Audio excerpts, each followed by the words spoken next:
Hello, my beautiful people. This is The Truth Hurts, coming at you with another vid on this Sunday morning.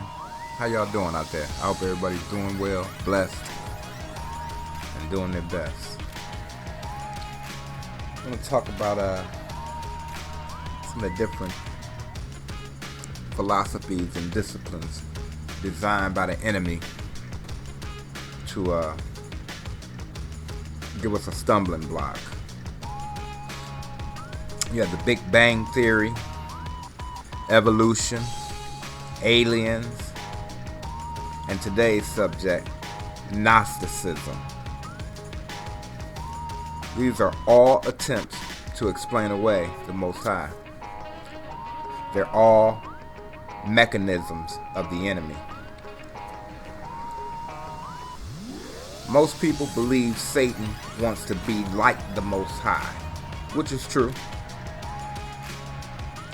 But he'll take you not believing in the Most High.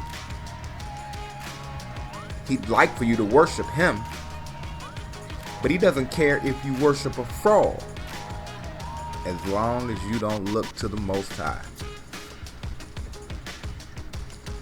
Gnosticism was just another weapon used by the enemy to create confusion. Gnosis is a Greek word for knowledge. The term Gnosticism is relatively recent, being coined by the poet and philosopher Henry Moore around the late 1700s. Gnosticism, having many different philosophies, has never been a strictly centralized movement, though it does have some pretty common dogma. It combines Neoplatonism with European Judeo-Christianity. It's a dualistic system that separates the physical from the spiritual existence. They consider the body and its desires worthless and even evil. Very similar to Buddhism, they believe truth is only granted to the few who reject physical pleasures and sacrifice their vice for enlightenment. As with any other spiritual trap, it mixes truth with poison. Has many elements that sound good to the ear, but will act as poison to the spirit. Starting around 200 BCE, it became pretty relevant, especially around the 1st century CE. Gnosticism was widespread within European Christianity until the proto-Orthodox Christian communities expelled the group in the 2nd and 3rd century, when it was declared to be heresy. Some even believe the roots of Gnosticism come from Egypt and the Coptic Christians in Alexandria. The truth is, no one really seems to know its origin. In 1945, a farmer from an upper Egyptian town called Nag Hammadi discovered these manuscripts. 13 leather-bound papyrus codices. They were purportedly buried in a jar.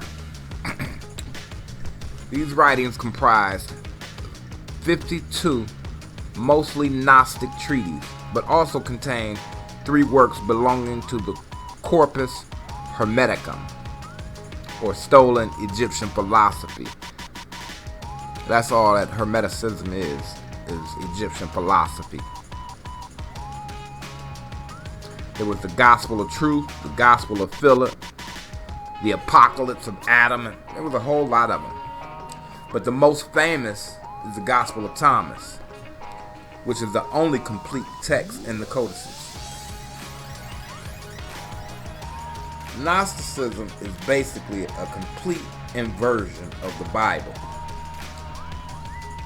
with many characters you may or may not have heard of. There are archons, which are like fallen angels.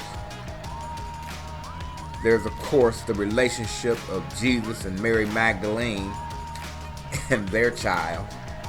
There's the demiurge. Yeah, it gets pretty damn crazy. You see, you have Sophia. This is the basis of this story. You have Sophia as the lowest god, or the lowest emanation of light, who, in her attempt to know the unknowable God, sidebar, in Gnosticism, God is the highest form of light, without emotion and basically unknowable. Anyway, Sophia accidentally creates a veil which became the physical universe. And she created a demiurge, or lower god, called Yaldabaoth, who is actually the god in the Old Testament. Right. The evil God of Abraham, Isaac, and Jacob. This is what they believe. And after all of that, Gnostics claim to hold praise for intellect and frown on ignorance. I laughed when I read that. First of all, the creators of Gnosticism didn't really have a great understanding of Bible literature. For example, they called the Old Testament God jealous. See, the word jealous is an English word translated. The Hebrew word qanah is a word for ownership, not jealousy. So basically, God is saying, when you praise another entity or God, lowercase g, God is saying he knows the quality you seek and is the owner of the quality you seek, the owner of all you worship. Basically, there is no other God besides the Most High. That's all. He's not jealous. He doesn't have those human emotions in the way that we know them. In Genesis 6:6, God says he regrets making man. So people say, the Gnostics say, well, he made a mistake. He's not perfect. He's not a perfect God. Here again, we have poor translation. The word repent is a poor translation of the word nakam, which is to be sorry in a favorable sense, or to have pity. Meaning, man using his freedom of choice doesn't know what he just did. Bringing sin into the world, I mean. I have pity for him. It wasn't the kind of regret that says, I made a mistake. The King James Bible translators didn't do a very good job with their translating, but it shouldn't affect the message. It doesn't affect the message if you're reading it with a pure heart and the divine spirit.